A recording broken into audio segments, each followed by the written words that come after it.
Welcome to Penrose Learning, where we make understanding easy. You've connected the second monitor and you're ready to start. First, make sure the cable and power are secure. Unstable cables cause detection problems. Open Settings, go to System then Display, and Windows should show both screens. If one is missing, click Detect. Once done, choose Extended or Duplicate to match your workflow. This step locates displays and establishes which one will be primary so you can change size and scaling next. Now select the secondary monitor from the display list to change its size settings.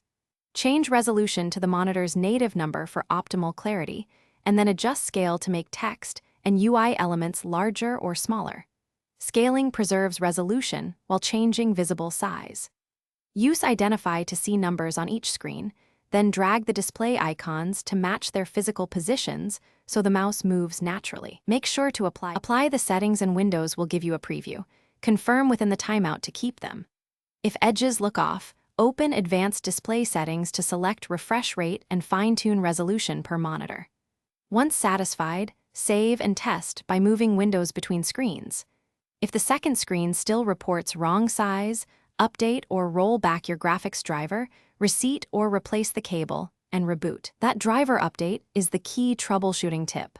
Graphics drivers directly affect detection and scaling.